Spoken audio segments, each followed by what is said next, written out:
Nah, baru kemudian setelah itu datanglah surat ya yang ditulis oleh Rasulullah SAW pada Kaisar Romawi itu, kemudian dibacakan kepada beliau. Apa isi suratnya? Bismillahirrahmanirrahim. Menyebut nama Allah Maha Pengasih Maha Penyayang. Min Muhammadin Rasulillah ila Hiraqla azimir Rum. Dari Muhammad seorang utusan Allah kepada Heraklius, penguasa yang diagungkan oleh bangsa Romawi. Salamun ala manittaba'al huda. Salam sejahtera untuk siapa saja yang mengikuti petunjuk dari Allah. Amma ba'du fa aslim, wahai Heraklius, masuklah kamu ke dalam Islam. Taslam, kamu akan selamat. Wa aslim, masuklah kamu dalam Islam. Yu'tikallahu ajraka marrataini, niscaya Allah akan memberikan kamu pahala 2 kali lipat. Fa in tawallaita, sebaliknya jika kamu berpaling, fa inna alaika ifmal arisiyyin. Kalau kamu berpaling, maka kamu akan menanggung dosa orang-orang Arisiyin. Arisiyin itu siapa? Kelompok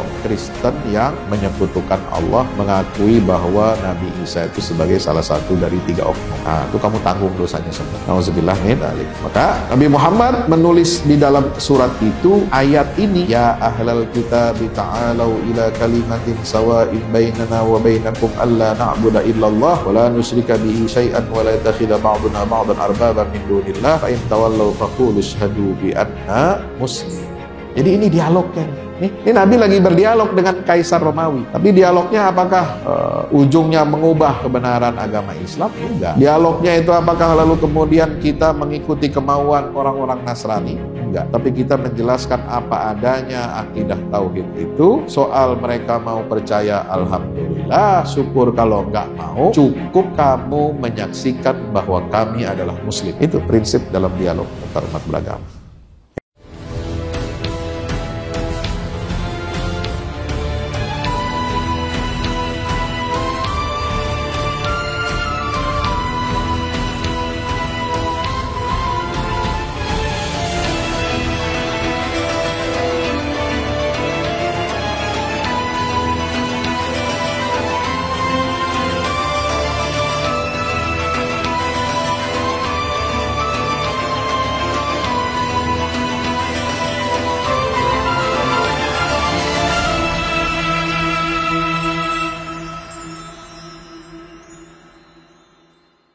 Bismillahirrahmanirrahim. Subhanaka la ilma lana illa ma 'allamtana innaka antal alimul hakim. Rabbi zidna ilma warzuqna fahma. Allahumma faqihna fid din wa 'allimna at-ta'wil. Allahumma anfa'na bima 'allamtana wa 'allimna ma yanfa'una bi rahmatika ya arhamar rahimin. Wa hayyikum bi tahiyatil Islam. Assalamualaikum warahmatullahi wabarakatuh. Alhamdulillah wa syukrulillah wa la hawla wa la quwata illa billah. Allahumma salli wa sallim wa barik ala nabiyyina Muhammadin wa ala alihi wa ashabihi wa man tabi'ahu wa nasara wa wala. La hawla wa la quwata illa billah. Yang sama kita hormati seluruh hadirin hadirat jamaah kajian Ahad pagi Masjid At-Tanwir pimpinan pusat Muhammadiyah. Ya, insya Allah semuanya senantiasa diberkahi oleh Allah Subhanahu wa Ta'ala. Puji syukur kehadirat Allah, mari kita sampaikan. Alhamdulillah di pagi hari ini, ya, pekan keempat bulan Agustus 2024, alhamdulillah kita dapat kesehatan, rezeki, panjang umur, rezeki bisa hadir duduk di majelis ilmu di taman surganya Allah Subhanahu wa Ta'ala. Mudah-mudahan nikmat tersebut senantiasa dapat kita manfaatkan untuk kebaikan kita di dunia dan di akhirat. Tak lupa mari kita sama-sama berselawat salam untuk baginda kita Rasulullah Muhammad sallallahu alaihi wasallam. Allahumma shalli ala Muhammad wa ala ali Muhammad. Assalatu wassalamu alaika ya Rasulullah. Rasulullah adalah tauladan kita, Rasulullah adalah pemimpin kita, Rasulullah adalah satu-satunya rujukan yang sempurna dan paripurna untuk kita dapat mengamalkan, mempraktekkan ajaran Islam ya secara baik.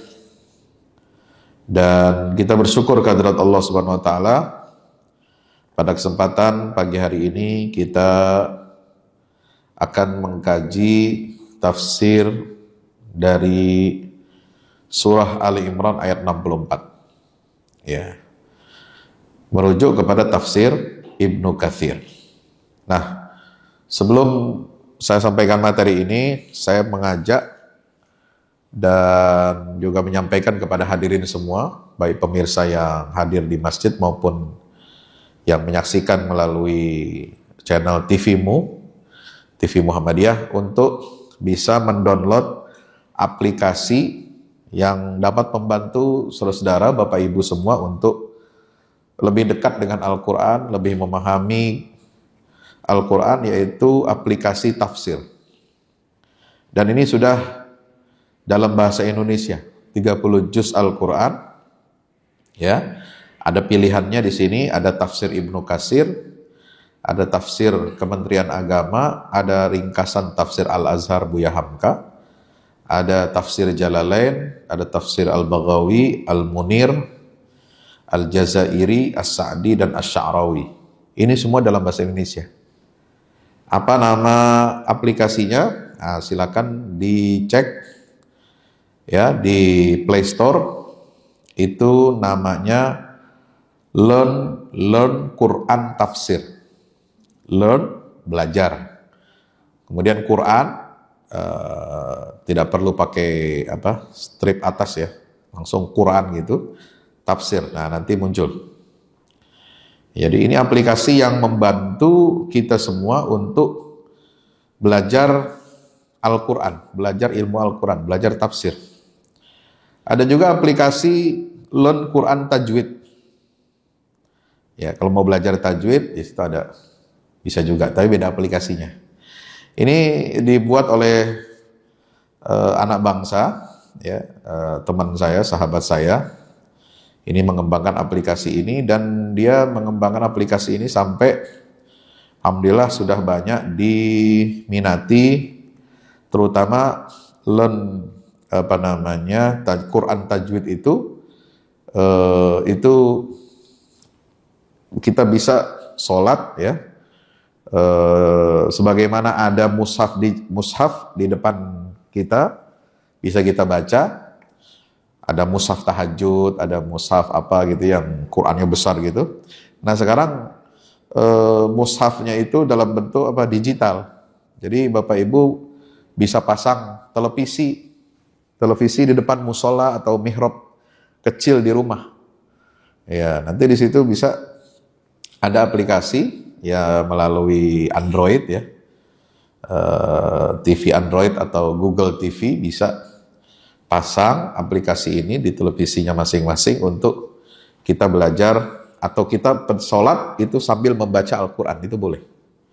Ya, jadi memudahkan kita, dan hurufnya besar-besar, jadi jangan takut gitu. Baik, mari kita lihat tafsir Ibnu Katsir di aplikasi Learn Quran Tafsir ini, yaitu surah Ali Imran ayat 64. Ya, kenapa saya memilih surat? Jadi setiap bulan kajian tafsir Ibnu Katsirnya ini kita berbeda-beda tafsir surat dan ayatnya, karena juga kita menggabungkan antara metode tematik ya, berdasarkan tema-tema dengan kajian tafsir tahlili. Tahlili itu artinya tafsir analitik, tafsir analisis, seperti tafsir Imam Ibnu Katsir. Surat Ali Imran ayat 64 ini, Bapak Ibu dirahmati Allah, ini bicara tentang apa? Dialog antara muslim dengan ahli kitab.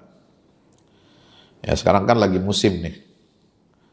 Ya, penganut agama berbeda-beda, terutama agama terbesar di dunia, ya, yang paling besar pesat perkembangannya itu kan ya Islam, kemudian Kristen dan Yahudi. Ya. Dan sudah dikembangkan dialog antar umat beragama, dialog lintas iman. Ya, bulan yang lalu tema saya dalam kajian tafsir Ibnu Katsir ini adalah ya tafsir ayat-ayat Millah Ibrahim. Nah, ini yang sering disalahartikan, salah pahami, salah tafsir. Ya, bahwa Millah Ibrahim itu adalah mencakup 3 agama, Yahudi, Kristen, dan Islam. Artinya kita disuruh mengakui Millah Ibrahim, artinya lalu kemudian kita mengakui dan membenarkan keyakinan 3 agama itu. Ya, Yahudi, Kristen, dan Islam. Berarti Muslim bukan hanya mengakui kebenaran agama Islam, tapi juga mengakui kebenaran Yahudi dan Nasrani. Nah, ini sebuah pernyataan yang keliru, yang salah. Paham yang salah karena salah paham. Ya. Apa? Paham salah karena salah paham. Padahal Millah Ibrahim yang dijelaskan dalam banyak ayat Al-Quran, itu kemarin kalau tidak salah sudah saya jelaskan, itu ada 6 ayat yang menggunakan kata Millah Ibrahim. Itu merujuk kepada Al-Islam. Itu agama yang dibawa oleh Nabi kita Muhammad SAW sebagai penyempurna daripada risalah Islam yang dibawa oleh para nabi-nabi dan rasul sebelumnya. Ya. Nah, pada kesempatan ini kita masih bicara tentang itu, tapi bukan tafsir Millah Ibrahimnya, tapi dialognya. Gimana sih syarat-syarat dialog antar umat beragama itu? Ya, dialog lintas iman. Ini kan perlu ada panduan. Nah, panduannya bagaimana? Mari kita lihat, kita baca, kita renungi firman Allah surah Ali Imran ayat 64. Ya, yang berbunyi apa? A'udzubillahi minasyaitonirrajim. Qul ya ahlal kitabi ta'alau ila kalimatin sawa'im bainana wa bainakum alla na'budu illallah wa la nusyrika bihi syai'an wa la yattakhidha ba'duna ba'dan arbaban min dunillah fa in tawallaw faqulu ashhadu bi anna muslimun. Coba baca terjemahannya. Ada yang mau baca terjemah? Terjemahannya apa? Katakanlah Muhammad. Silakan. Ya. Katakanlah Muhammad, wahai ahlul kitab, marilah kita menuju pada suatu kalimat pegangan yang sama antara kami dan kamu. Yakni kita tidak menyembah selain Allah, kita tidak mempersekutukannya dengan sesuatu apapun, dan tidak pula sebagian kita menjadikan sebagian yang lain sebagai Tuhan-Tuhan selain Allah. Maka jika mereka berpaling, katakanlah kepada mereka, saksikanlah bahwa sesungguhnya kami adalah orang-orang Muslim. Baik. Nah, itu ya. Jadi itu terjemahannya. Bagaimana tafsirnya? Nah, nanti kalau udah download Learn Quran Tafsir, tinggal dicari, pencet nama suratnya Ali Imran, ayatnya pilih yang nomor 64, nanti keluar pilihan, ada tafsir Ibnu Katsir, Sya'rawi, ada Jalalain, dan sebagainya. Nah, saya baca langsung dari kitab Ibnu Katsirnya dalam bahasa Arab ya. Nanti kayak terjemahkan. Apa yang ditulis oleh tafsir Ibnu Katsir? Hadzal khitabu ya'ummu ahlal kitab minal yahud wan nasara. Jadi pembicaraan ayat ini itu mencakup seluruh ahlul kitab. Siapa? Yaitu dari kalangan Yahudi dan Nasrani. Wa man jara majrahum. Bahkan diperluas oleh beliau.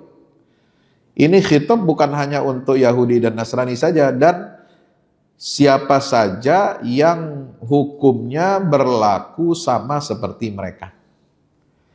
Ya, artinya umat beragama apapun. Ya, umat beragama apapun.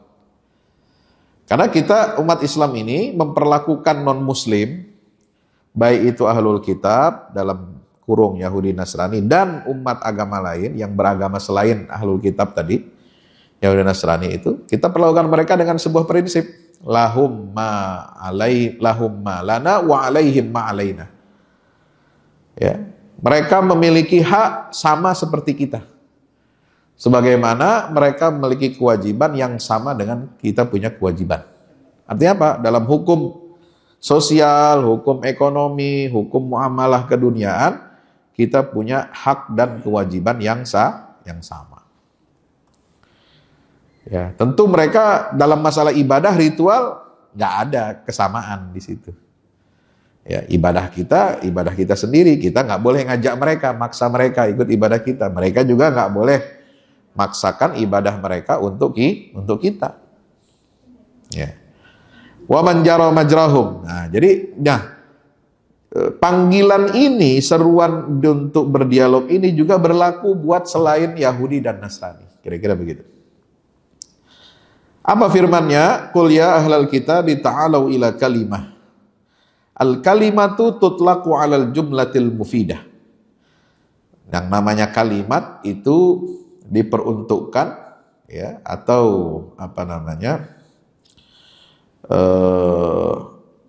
pernyataan yang memberikan sesuatu yang bermakna. Jadi jumlah mufidah.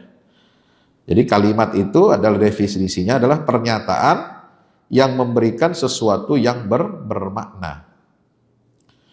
Nah, wa kadzalika kama qala hahuna, demikian pula seperti yang ada disebutkan dalam ayat ini. Al-kalimah di situ adalah pernyataan yang bermakna. Tsumma wasafaha biqaulihi sawa'in bainana wa bainakum. Kalimat itu, pengertian yang bermakna itu artinya apa? Adlun wa nasofun.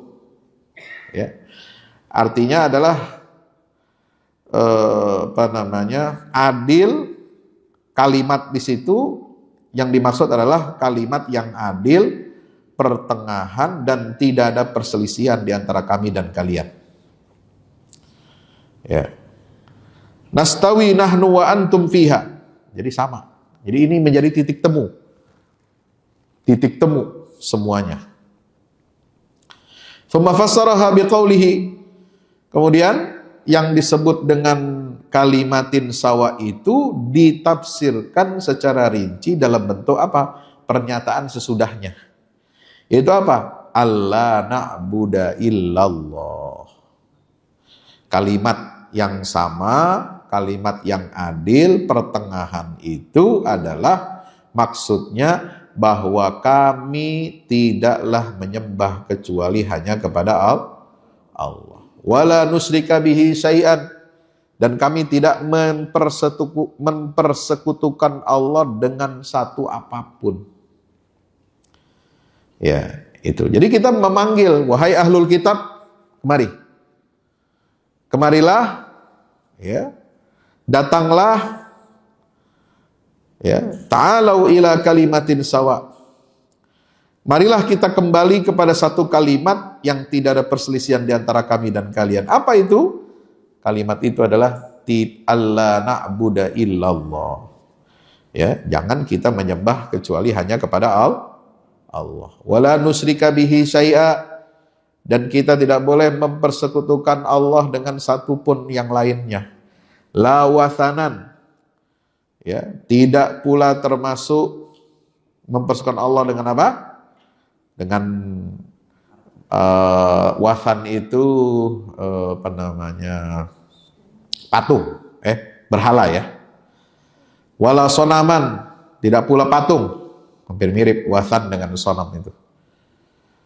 Wala soliban, tidak pula berupa salib. Ya.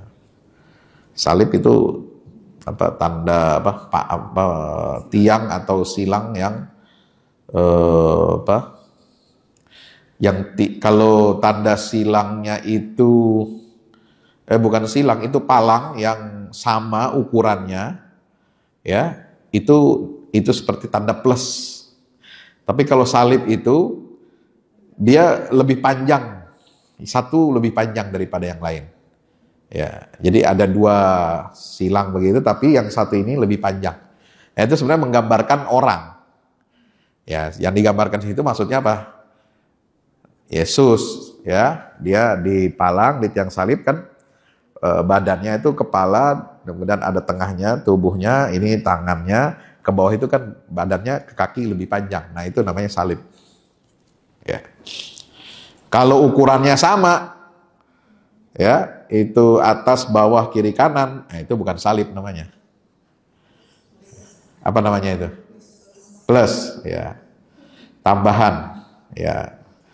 Boleh juga Kim Plus, boleh. Ya, mama nih Ya, ribut aja masalah politik.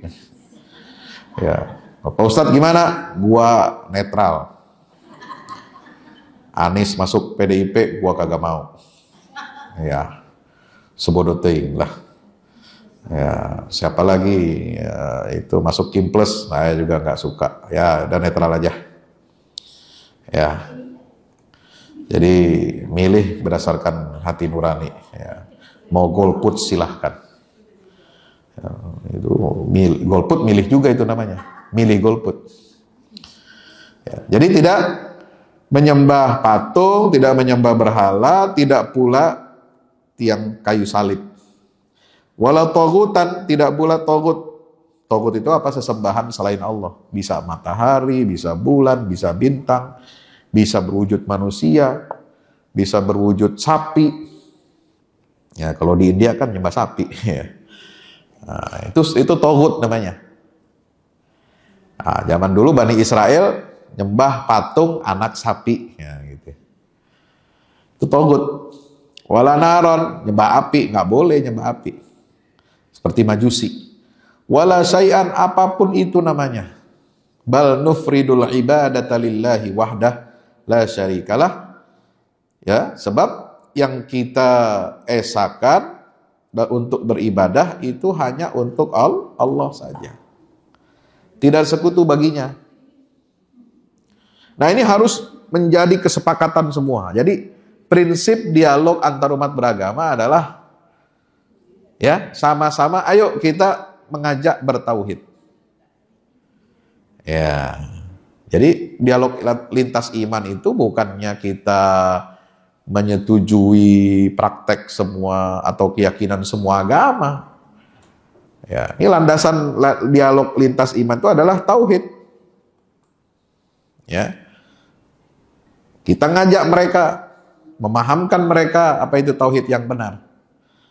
La na'budu illallah wa la nusyrika bihi syai'an. Ya, sebab apa? Hadhihi da'watu jami'ir rusul. Inilah kalimat itulah yang menjadi dakwahnya seluruh rasul.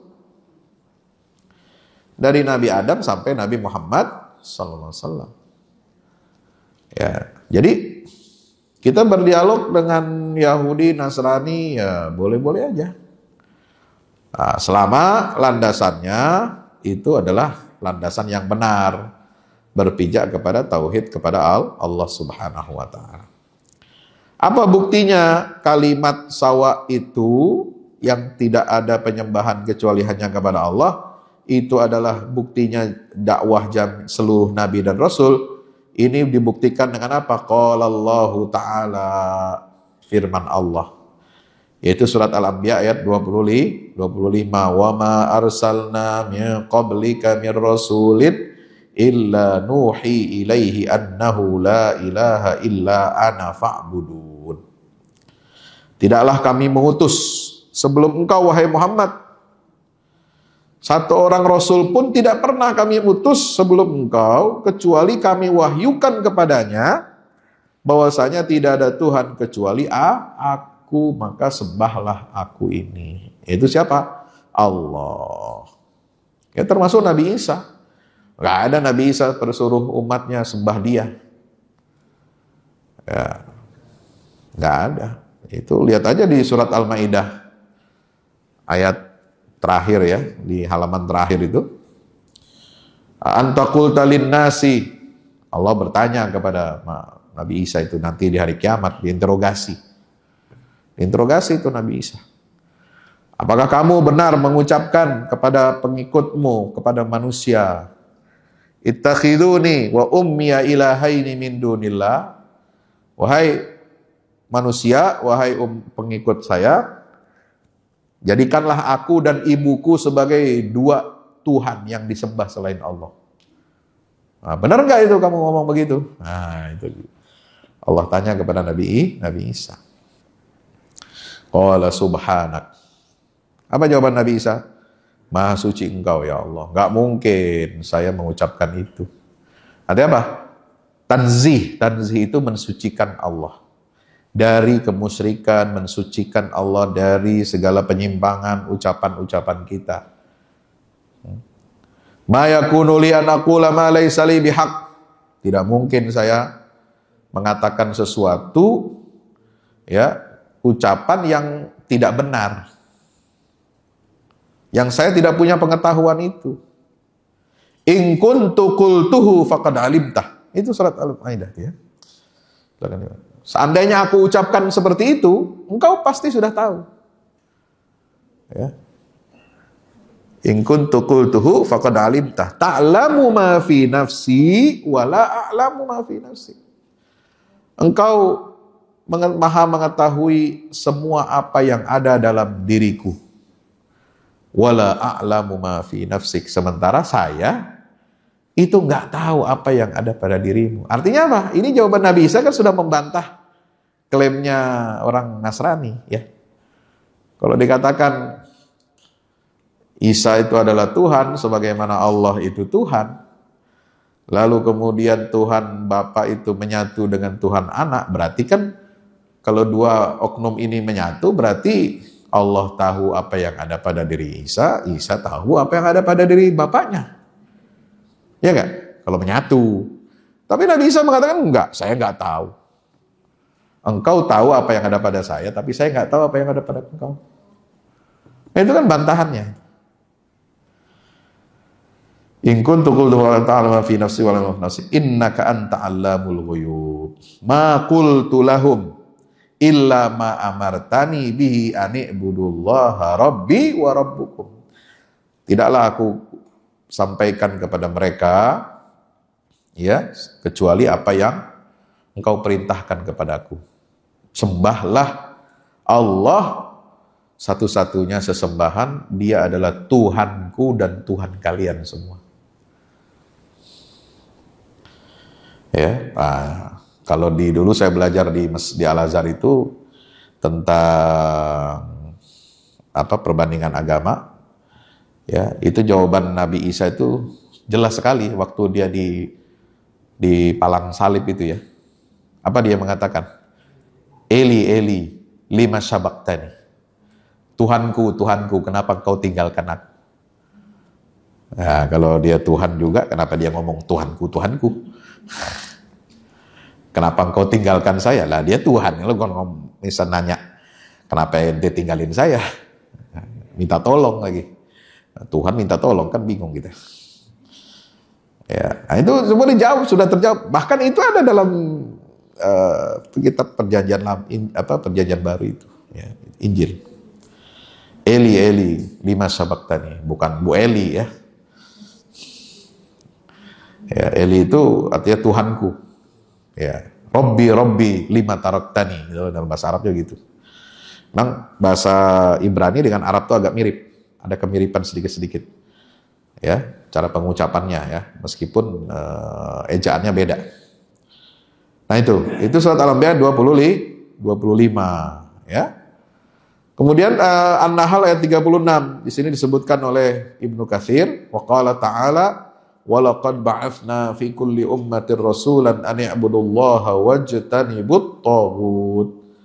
Demi Allah, sungguh kami telah mengutus pada setiap umat seorang rasul.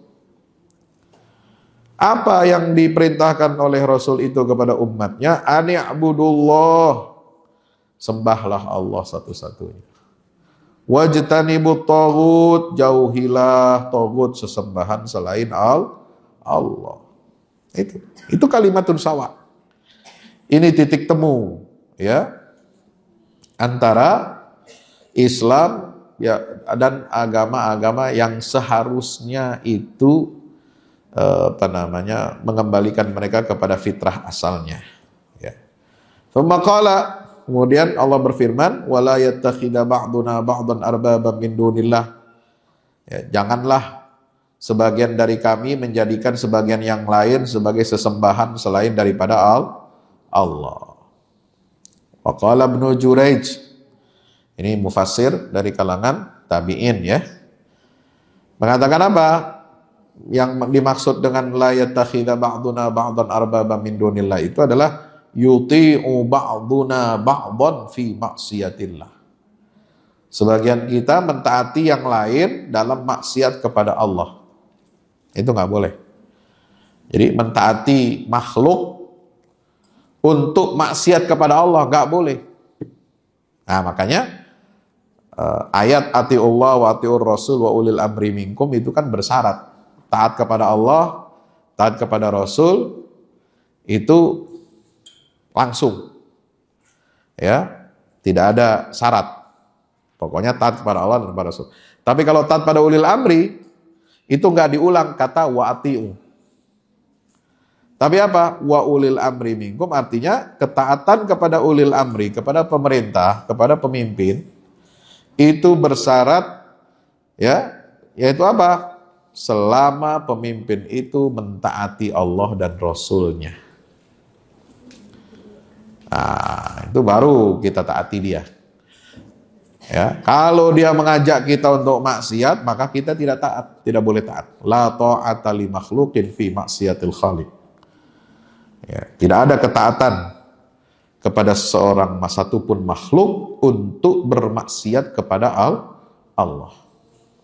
Ya itu. Makanya hati-hati kalau kita taat, taklid buta kepada pemimpin, ya, meskipun dia maksiat kepada Allah tetap kita taati. Nah itu jangan-jangan bisa masuk kena ayat ini. Wala yattakhidha ba'duna ba'dan arbaban min dunillah.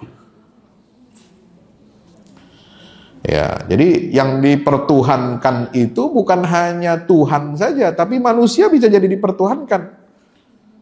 Ya. Materi bisa dipertuhankan. Uang, kekuasaan bisa jadi Tuhan. Ya. Ya, jadi Tuhan yang asli itu cuma satu. Tapi kalau banyak Tuhan, itu bisa berubah jadi hantu. Tuhan, ya. Tuhan aja satu aja, Tuhan. Nah, Tuhan satu. Benar itu. Tapi kalau banyak Tuhannya, Tuhan, hantu jadinya. Ya. Nauzubillah min dzalik. Ya. Nah, kalau orang mentaati makhluk untuk bermaksiat kepada Khalik, nah berarti dia jadi hantu. Ya, hantu jadi-jadian. Ya. Atau yasjudu ba'duna li ba'din. Nah,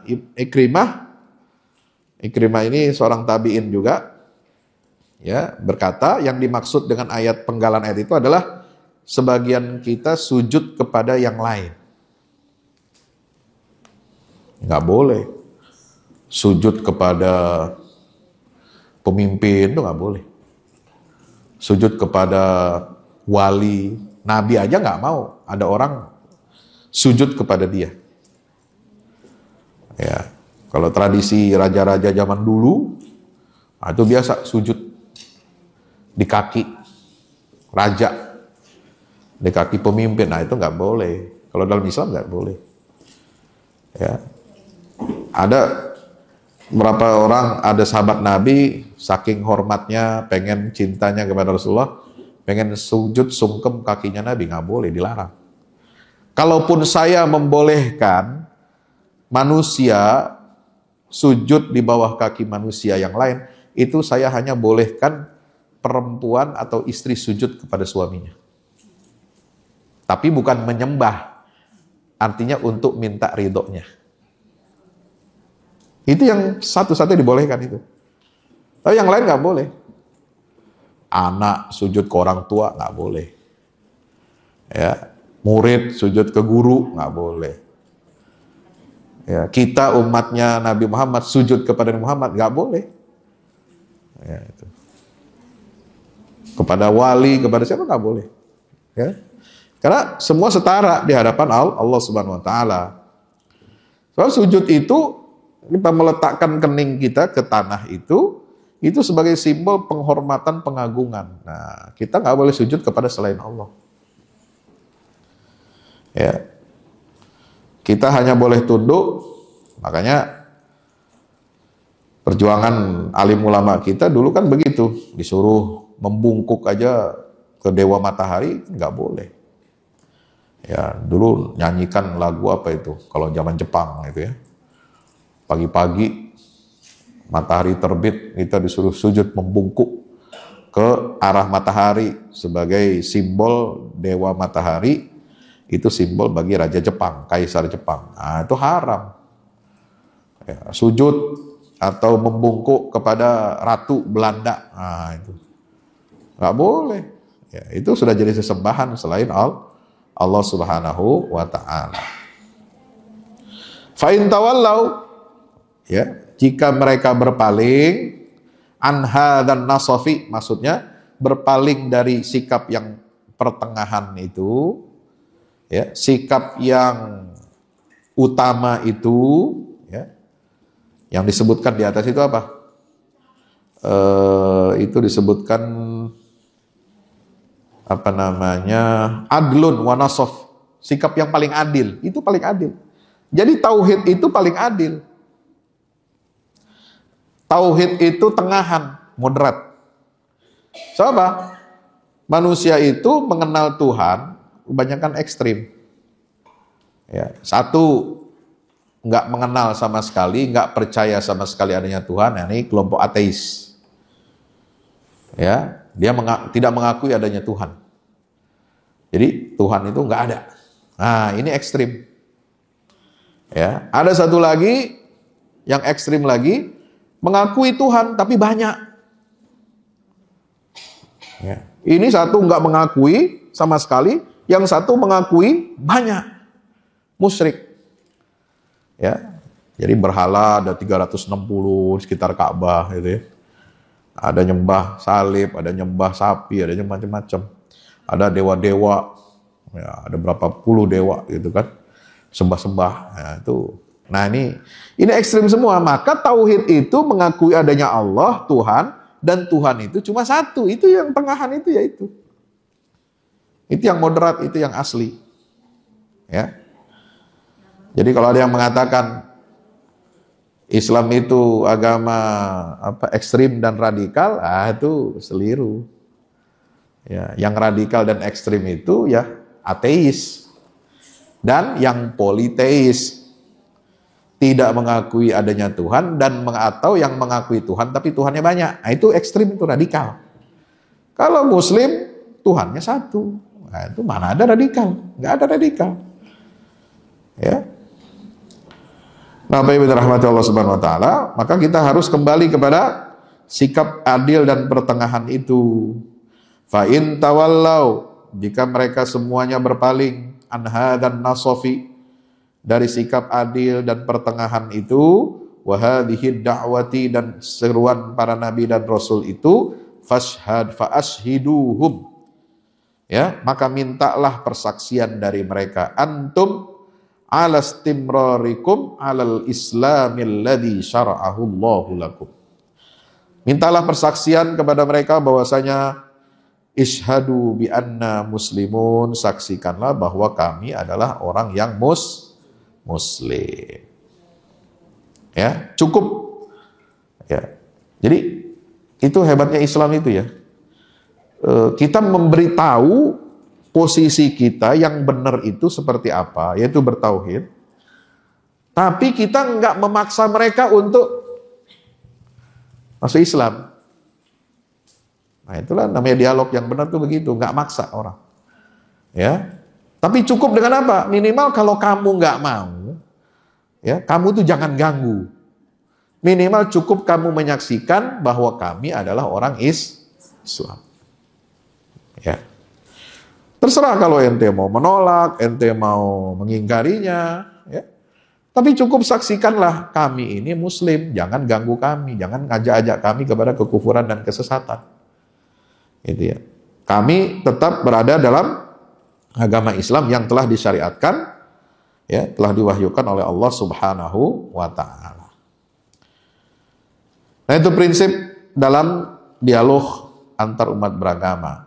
Maka di sini disebutkan dalam syarah Bukhari, Takarna fi syarhil Bukhari inda riwayati min tariqi Zuhri an Ubaidillah bin Abdullah bin Utbah bin Mas'ud an Ibn Abbasin an Abi Sufyana radhiyallahu an Abi Sufyana fi qissatihi hina dakhala ala Qaisar.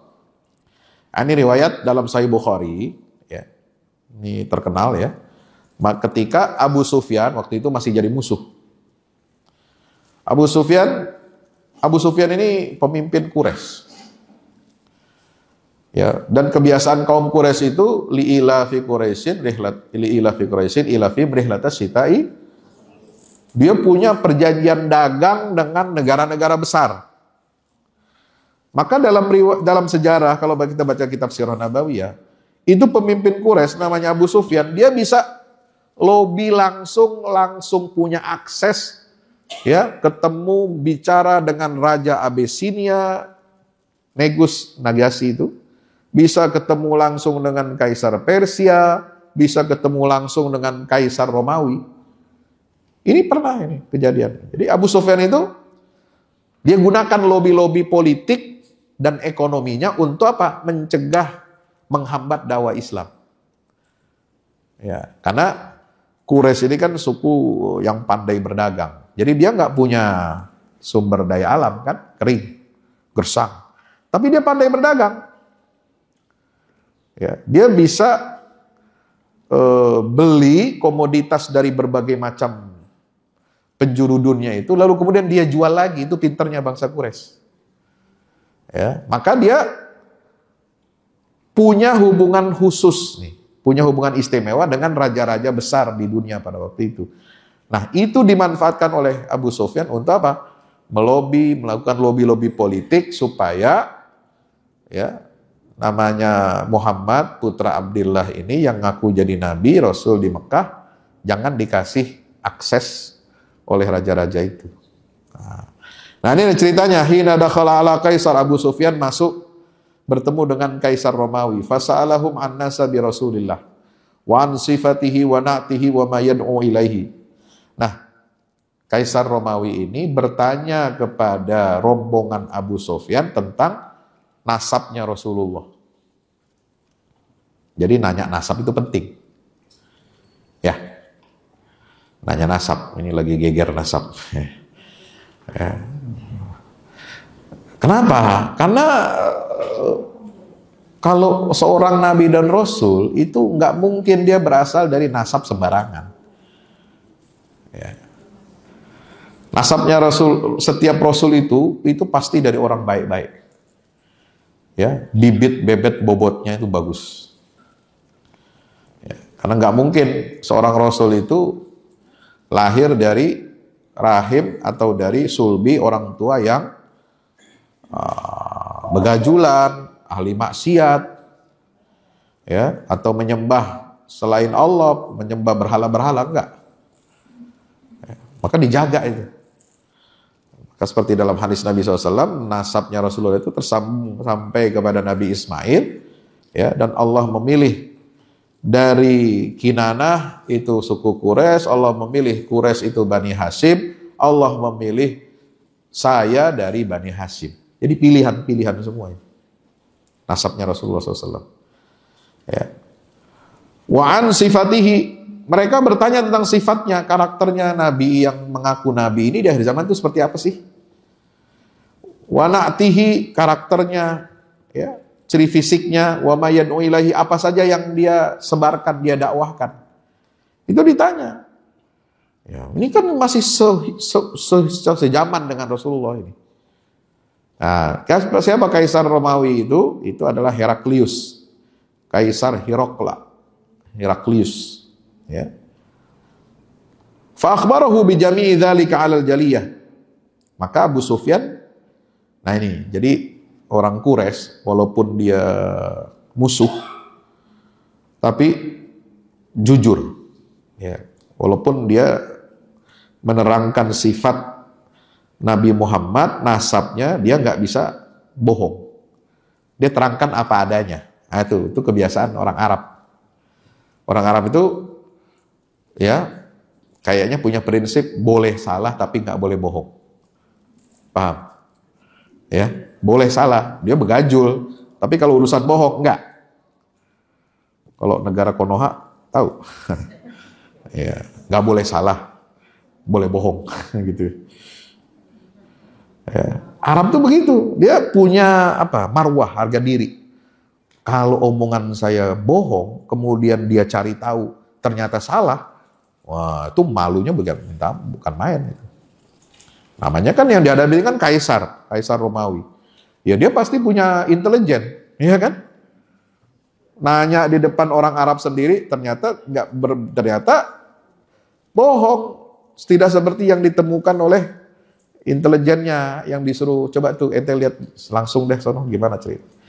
Dia juga hati-hati Abu Sufyan yang ngomong. Dia sampaikan apa adanya. Fa akhbarahum bi jami'i dzalika 'alal jaliyah ma'anna Abu Sufyan kana idzaka musyrikan lam yuslim ba'du. Meskipun si Abu Sufyan ini waktu itu masih musyrik, belum masuk Islam dia. Masuk Islamnya kan setelah Fatu Makkah. Nah, ini peristiwa setelah Sulhul Hudaybiyah. Jadi perjanjian Nabi nggak boleh masuk ke Mekah, nggak jadi umroh, ya, disuruh pakai pakaian biasa lagi, meletakkan pakaian ihramnya, ya, kembali ke Madinah dengan syarat begini. Itu kan Sulhul Hudaybiyah begitu. Ya. Nah, itu selama berapa tahun? Kurang lebih 2 tahun. Jadi Sulhul Hudaybiyah itu tahun ke-6, penaklukan Mekah itu tahun ke-8. Nah, di masa itu, itulah masa-masa diplomasi Rasulullah. Rasulullah itu kirim surat ke raja-raja. Jadi Nabi bermanuver politik, kirim surat, ngajak masuk Islam raja-raja dunia itu. Abu Sufyan juga bermanuver politik. Jangan sampai nih raja-raja besar dunia ini masuk Islam juga. Makanya dia pergi juga ke sono, lobi-lobi, ya. Jadi kalau kita baca Sirah Nabawiyah itu unik Pak, menarik.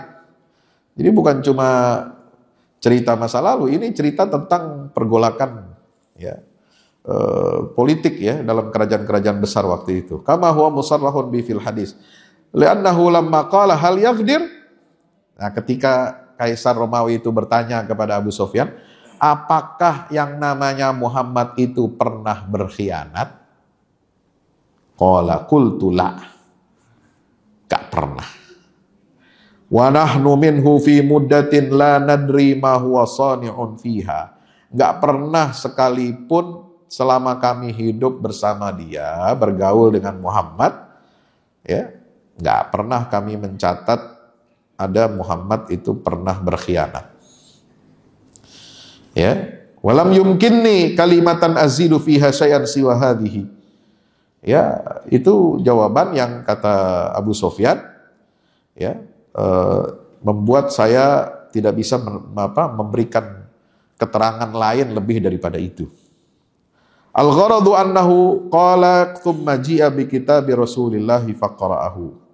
Nah, baru kemudian setelah itu datanglah surat, ya, yang ditulis oleh Rasulullah SAW kepada Kaisar Romawi itu, kemudian dibacakan kepada beliau. Fa'idha fihi, apa isi suratnya? Bismillahirrahmanirrahim. Dengan menyebut nama Allah Maha Pengasih Maha Penyayang. Min Muhammadin Rasulillah ila Hiraqla azimir Rum. Dari Muhammad, seorang utusan Allah, kepada Heraklius, ya, penguasa yang diagungkan oleh bangsa Romawi. Azimir Rum. Ya. Salamun ala manittaba'al huda. Salam sejahtera untuk siapa saja yang mengikuti petunjuk dari Allah. Amma ba'du. Fa aslim, wahai Heraklius, masuklah kamu ke dalam Islam. Taslam, kamu akan selamat. Wa aslim, masuklah kamu dalam Islam. Yu'tikallahu ajraka marrataini. Niscaya Allah akan memberikan kamu upah, ya, pahala 2 kali lipat. Ya, apa maksudnya? Pahala mengikuti agama Nabi Isa dan pahala mengikuti Nabi Muhammad SAW. Ini, ya, itu kan di dalam Al-Quran ada, ya, istilah kiflaini, ajra ini, ya, pernah ada disebutkan dalam Al-Quran itu. Kiflaini min rahmati, jadi 2 kali balasan untuk kalau orang, ya, beragama selain Islam, ya, termasuk ahlul kitab itu mau masuk Islam, ya, selama dia percaya kepada kenabiannya Nabi Isa atau Nabi Musa alaihissalam, kemudian dia mau percaya kepada risalah Nabi Muhammad, maka dia akan dapat pahala 2 kali. Itu, ya. Fa in tawallaita, sebaliknya jika kamu berpaling, fa inna 'alaika itsmal arisiyin. Kalau kamu berpaling, maka kamu akan menanggung dosa orang-orang Arisiyin. Arisiyin itu siapa? Kelompok Kristen yang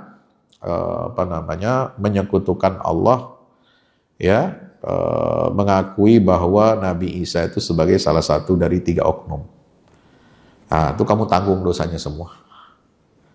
Nauzubillah min dzalik. Maka Nabi Muhammad menulis di dalam surat itu ayat ini, ya ahlal kitab ta'alau ila kalimatin sawa'in bainana wa bainakum alla na'budu illallah wa la nusyrika bihi syai'an wa la yattakhidha ba'duna ba'dan arbaban min dunillah fa in tawallaw faqulu asyhadu bi anna muslimun.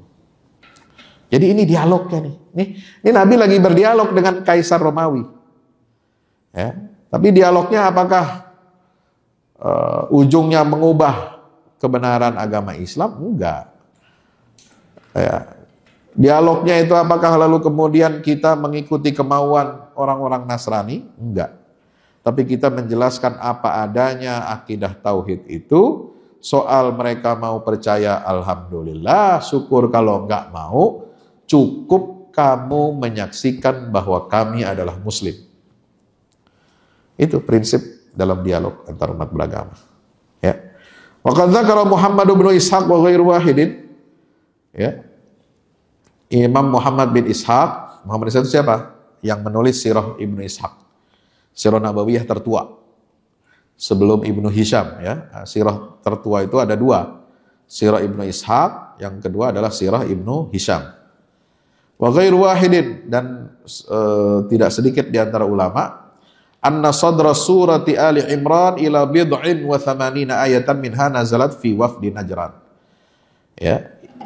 Dalam Sirah Ibnu Ishaq dikatakan bahwasanya pangkal surat Ali Imran mulai dari apa? Alif Lam Mim. Ya, terus apa?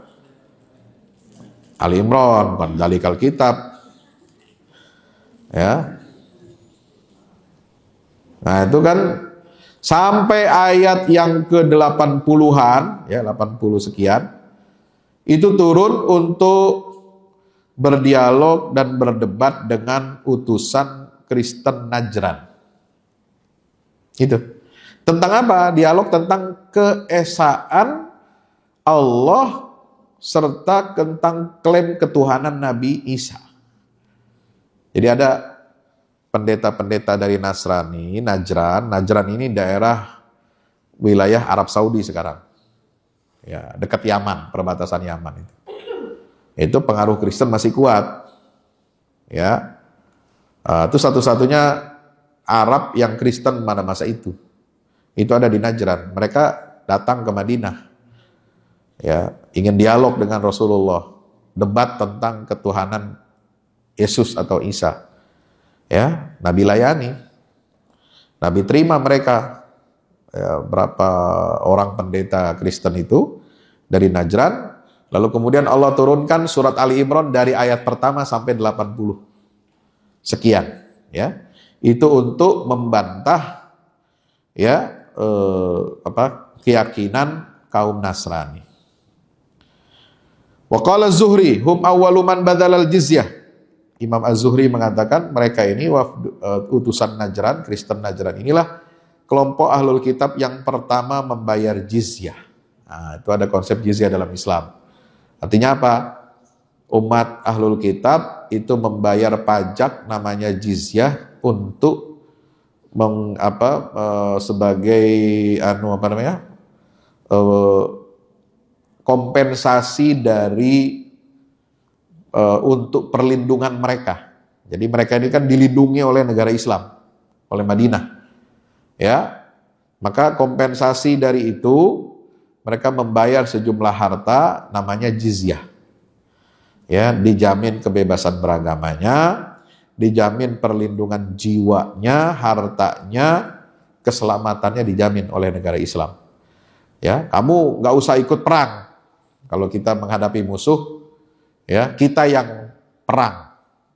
Kita yang hadapin musuh, kamu duduk aja, tenang aja. Ya, kita lindungi. Nah, itu kompensasinya mereka bayar jizyah. Tidak boleh rumah ibadahnya diganggu, perekonomiannya diganggu, itu toleransi luar biasa. Itu konsep Islam. Ya, itu tinggal bayar jizyah aja per tahun. Berapa? Nanti disepakati. Tidak harus ada ketentuan segini-segini, enggak. Semampunya berapa gitu. Wala khilafa anna ayatal jizyati nazalat ba'dal fathi. Sementara tidak diperselisihkan oleh para ulama, ayat tentang jizyah itu turun setelah Fathu Makkah. Famal jam'u. Nah, kalau begitu bagaimana cara mengkompromikan baina kitabati hadhil ayat qabla al-fathi ila Hiraqla fi jumlatil kitab? Mengkompromikan, kok bisa ayat ini ditulis di dalam surat?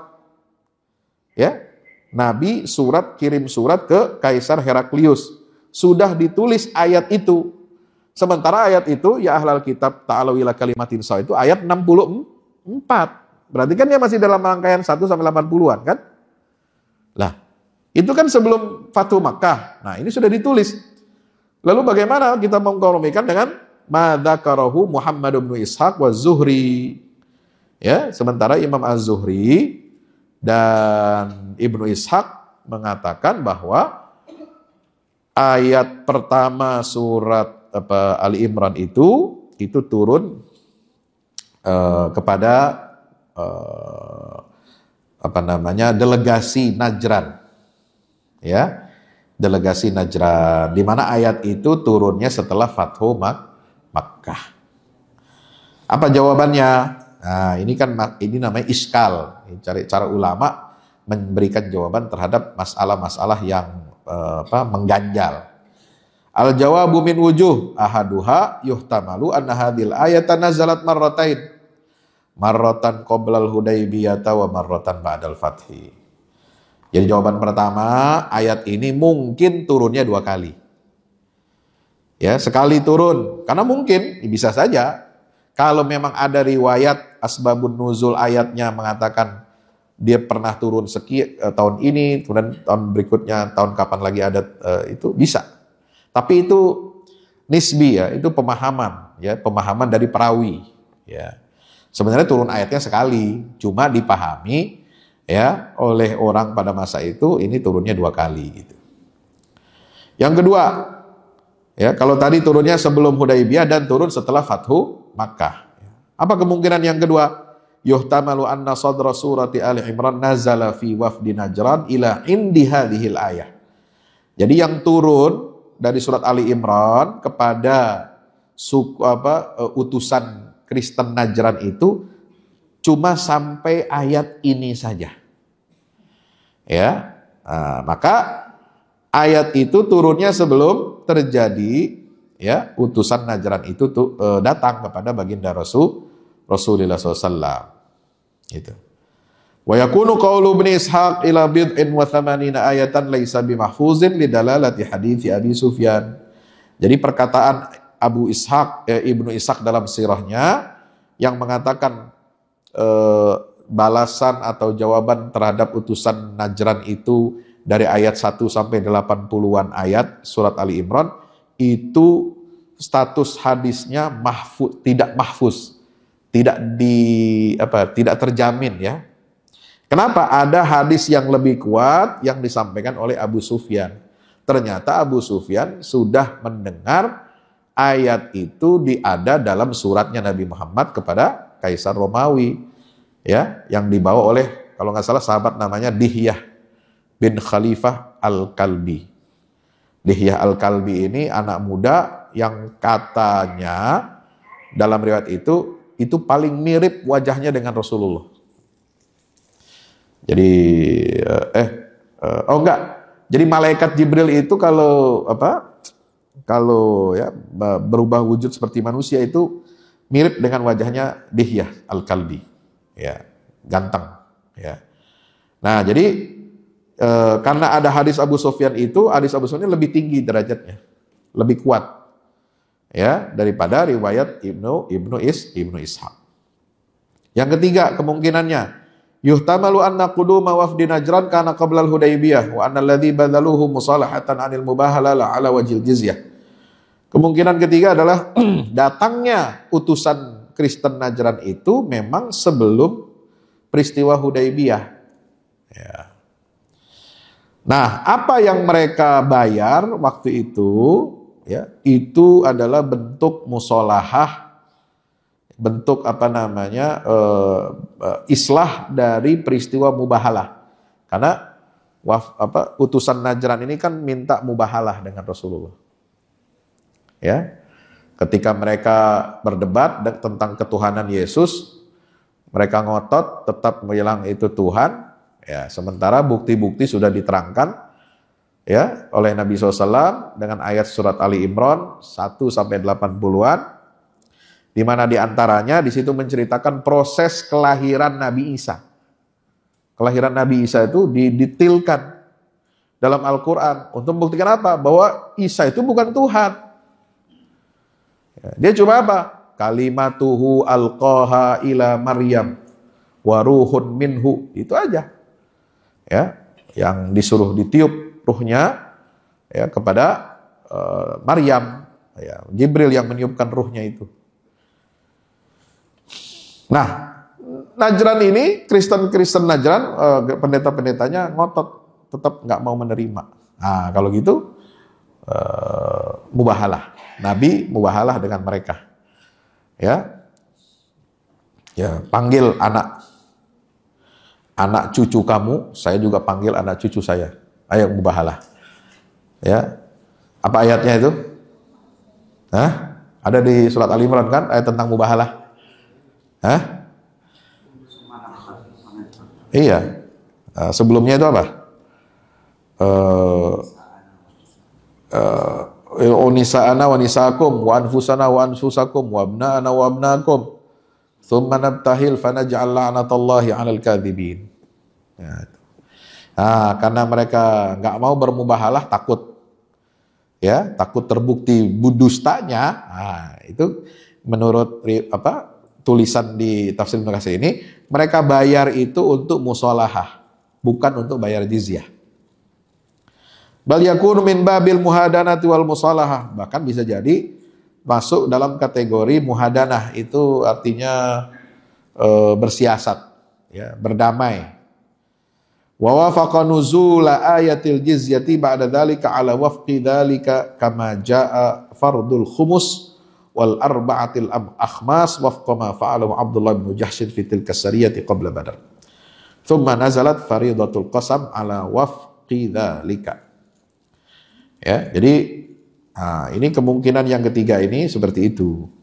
Ya, ini soal bagaimana mempertemukan, ya, apakah ayat mubahalah dan ayat tentang dialog ila kalimatin sawa itu apakah sebelum Hudaybiyah atau setelah Fathu Makkah, kan itu aja intinya. Jadi seperti itu. Yang keempat kemungkinannya yuhtamalu anna Rasulullah SAW lamma umira bikatbi hadzal kalam fi kitabillah Hiraqla lam yakun unzila ba'du. Bisa jadi kemungkinan Rasulullah ketika suruh sekretarisnya menulis kalam itu, ya ahlal kitab ta'alau ila kalimatin sawa, persis dengan ayat tadi 64, itu sebenarnya belum berupa wahyu Al-Quran, tapi masih apa? Ya, masih itu semacam kata-kata Nabi, kata-kata dari Rasulullah. Lalu kemudian ternyata kata-kata itulah yang kemudian disetujui oleh Allah, lalu kemudian diturunkanlah ayat seperti itu. Wa qul ya ahlal kitab ta'alau ila kalimatin sawa. Ini seperti apa? Seperti peristiwa misalnya Umar bin Khattab itu kan disebutkan di dalam sunnah, dalam hadis-hadis, ya, itu muwafaqat Umar lil Quran. Jadi ayat-ayat Al-Quran itu turun menyetujui perkataannya Umar bin Khattab. Seperti masalah tawanan perang Badar, ya. Kemudian ada masalah-masalah yang lain itu menyetujui perkara, dan itu kemudian Allah turunkan wahyu berupa Al-Quran. Nah, itu mirip seperti ini. Tadinya surat Nabi Muhammad itu sebenarnya bukan ayat Quran. Itu baru ucapan Rasulullah, karena nggak pakai kul di situ.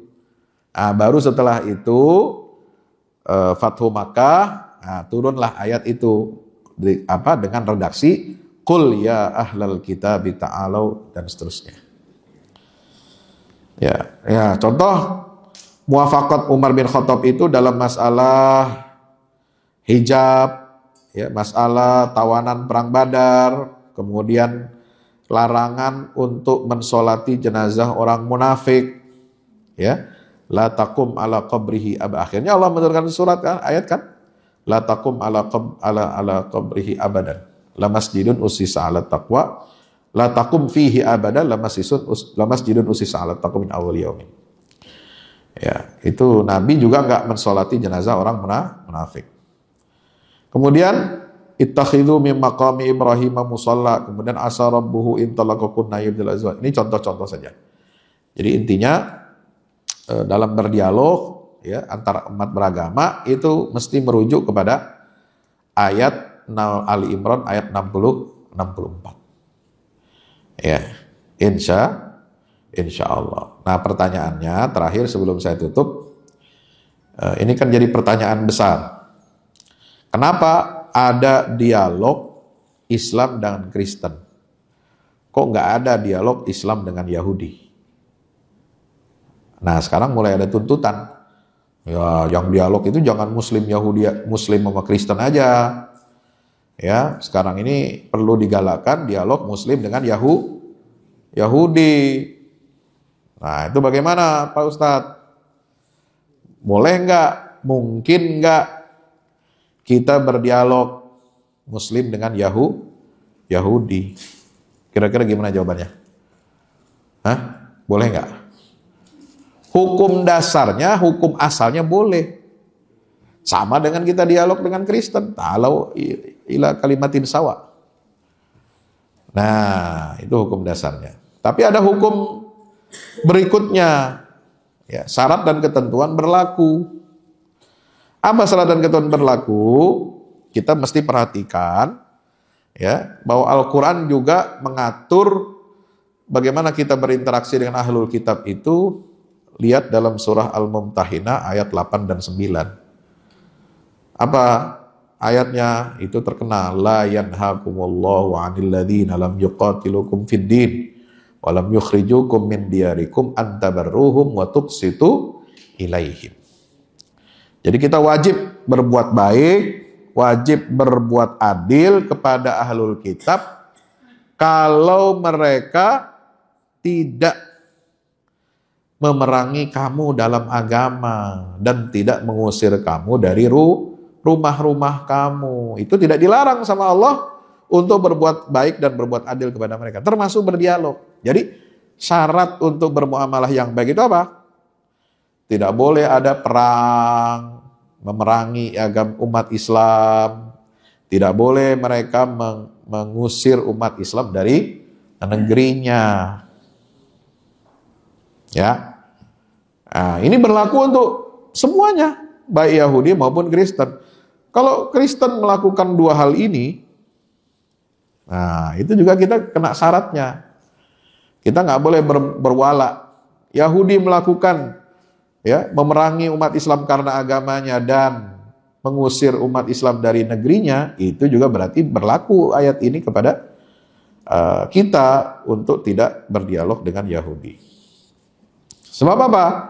Allah Ta'ala berfirman dalam ayat 9, innama yanhakumullahu 'anil ladzina qatalukum fid din wa akhrajukum min diyarikum wa zaharu 'ala ikhrajikum an tawallawhum wa may yatawallahum faulaika humuz zalimun. Ya, sesungguhnya yang dilarang oleh Allah kepada kamu, ya, adalah dilarang apa? Dilarang untuk menjadikan mereka sebagai teman setia, menjadikan sebagai pemimpin, sebagai pelindung. Siapa yang dilarang menjadikan mereka sebagai teman dan pelindung? Yaitu orang-orang yang memerangi kamu dalam agama, yang mengusir kamu dari rumahmu, dan membantu menyuplai senjata, bantu logistik, ya, untuk mengeluarkan kamu dari rumah. Berarti ini bukan hanya tentang ahlul kitab, siapa saja kekuatan dunia yang membantu, apakah Yahudi, apakah Kristen, mengusir umat Islam dari negerinya, memerangi umat Islam karena agamanya, ya. Kemudian dia membantu logistik dan senjatanya, itu harus diboikot. Nah, ini termasuk ayat boikot ini. Ya, sekarang Israel kan dia kan kalau kita mau mengatakan dia bagian dari ahlul kitab. Ya. Nah, menjajah, merampok tanah. Nah, bagaimana kita kok mau berdialog? Namanya dialog itu kan pengen cari apa? Cari rambu-rambu hidup bersama secara damai.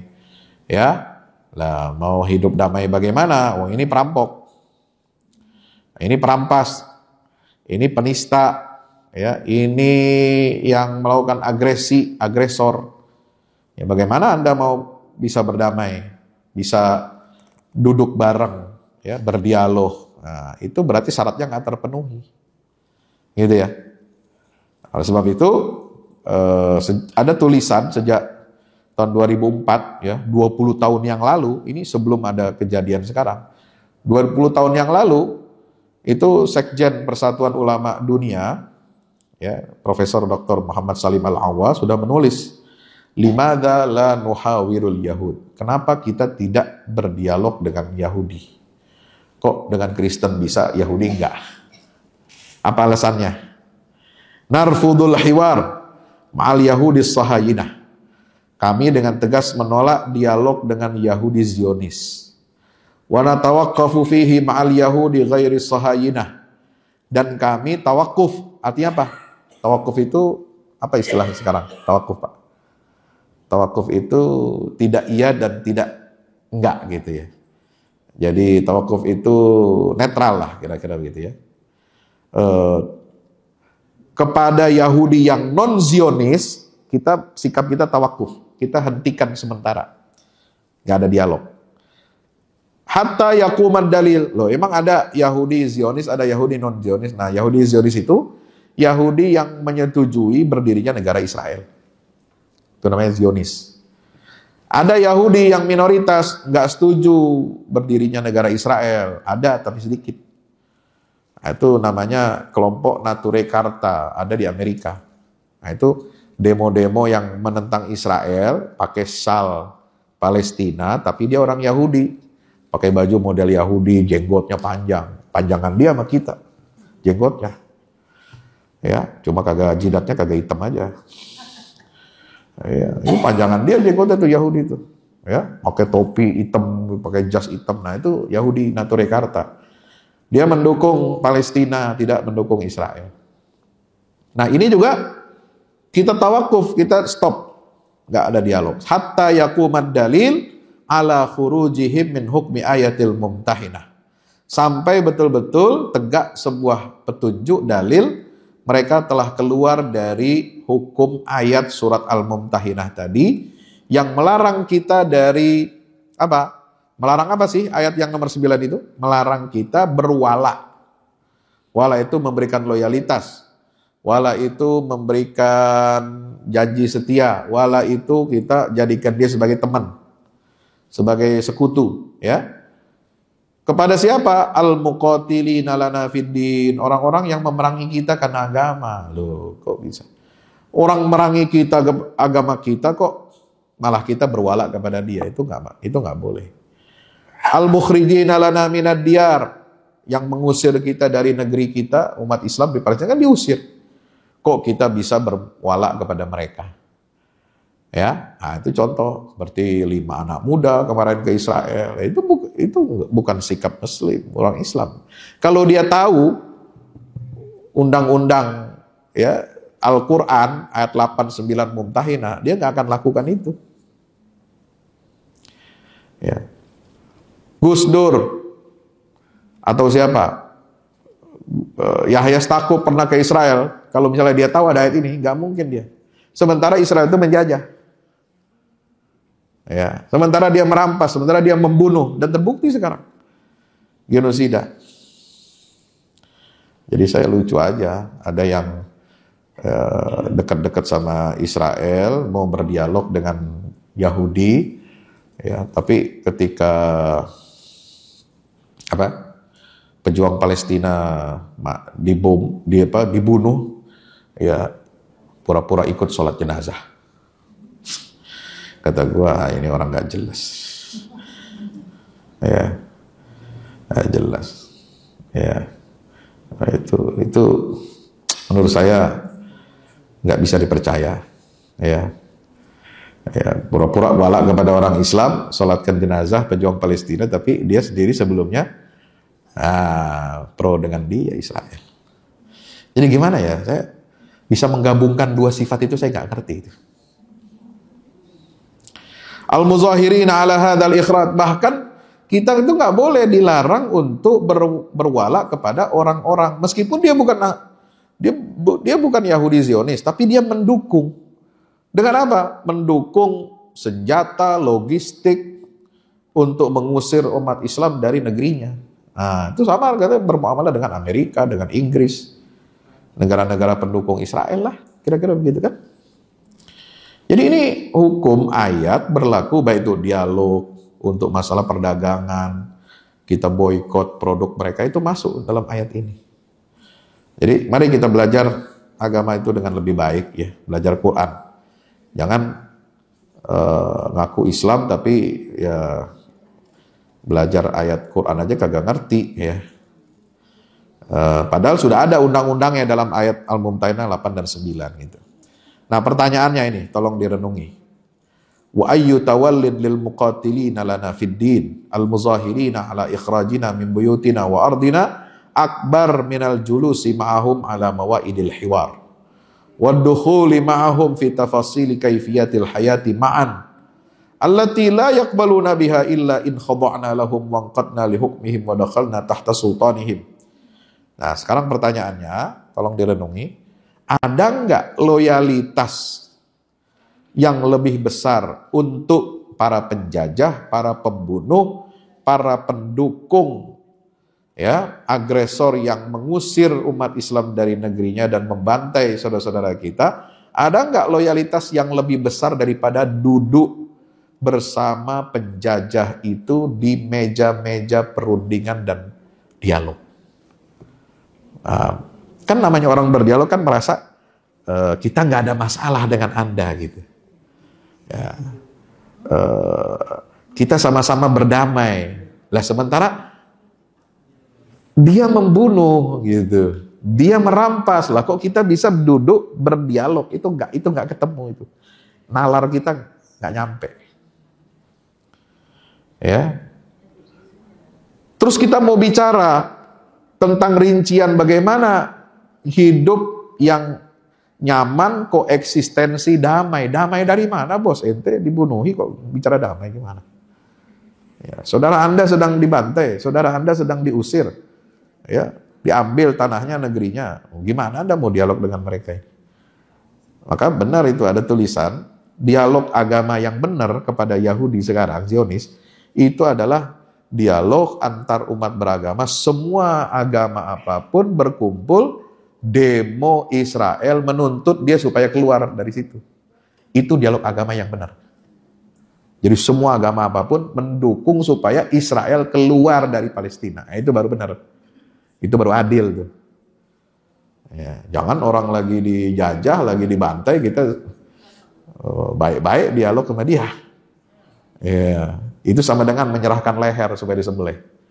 Ya kan? Ya, kita nggak punya harga diri namanya. Nauzubillah, tsumma nauzubillah min dzalik. Demikian. Wallahu a'lam bishawab. Assalamualaikum warahmatullahi wabarakatuh.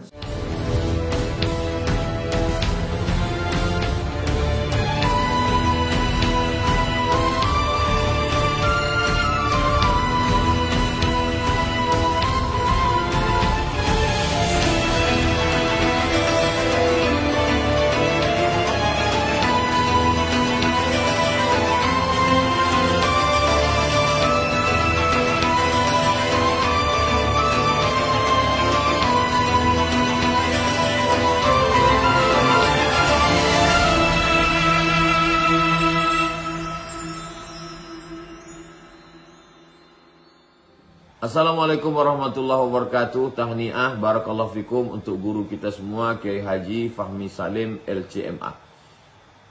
Masya Allah tabarakallah, launching 2 buku Al-Mukarram, buku Wahai Anakku dan Runtuhkan Zionis. Dan selamat tahniah juga untuk peresmian gedung Al-Fahmu Institute Pusat Dakwah Al-Quran pada 26 Sya'ban hari Kamis 1445 Hijrah bertepatan dengan 7 Maret 2024. Saya, adik kelas Ustadz Fahmi Salim di Mesir, merasa ikut bahagia, ikut senang. Sekali lagi tahniah, ajmal at-tahani, ungkapan selamat yang terindah untuk Kiai Haji Fahmi Salim LCMA. Barakallahu fikum. Wassalamualaikum warahmatullahi wabarakatuh.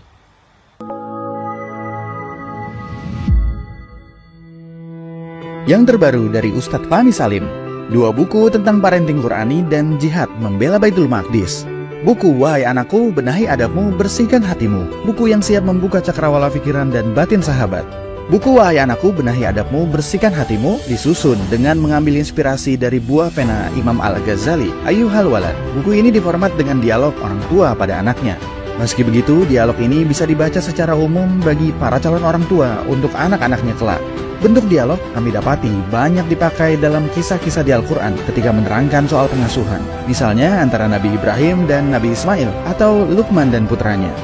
Hadirnya buku ini semoga menjadi penambah keilmuan kita agar tidak salah dalam membentuk generasi penerus yang menjadi pewaris amal jariah kita. Meninggalkan mereka, anak-anak kita, sebagai investasi amal soleh yang akan terus mengalir kepada kita.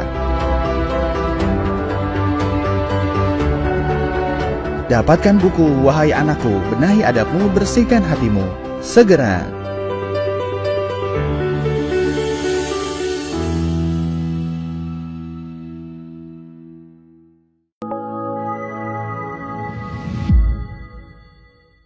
Yang terbaru dari Ustadz Fahmi Salim, buku Runtuhkan Zionis, Rebut Baitul Maqdis, buku yang siap membuka cakrawala pikiran dan batin sahabat, sudah bisa dipesan sekarang juga. Hasil yang dicapai para mujahidin dalam pertempuran Badai Al-Aqsa 7 Oktober 2023 memiliki arti penting ataupun nilai strategis, bukan hanya dalam pembuktian bahwa kekuatan Israel bisa dikalahkan bahkan oleh pihak yang memiliki persenjataan jauh di bawahnya, melainkan juga dalam menyadarkan dunia Islam, terutama para pemimpinnya yang memilih menjadi penonton ketimbang membantu sesama saudaranya. Buku ini adalah salah satu bentuk dukungan dan ikhtiar dengan niat berjuang bersama-sama dengan mujahid Palestina. Tak sekedar memberikan informasi, membeberkan fakta atau data kepada khalayak di Indonesia. Buku ini juga hadir untuk meluruskan tudingan, bahkan fitnah terhadap para pejuang di sana. Betapapun kita berada jauh dari Al-Quds, melalui buku ini kita akan dapatkan bagaimana kita bisa memperoleh pahala yang sebanding dengan para pejuang di garda terdepan di negeri perlawanan Palestina. Dapatkan buku Runtuhkan Zionis, Rebut Baitul Maqdis segera.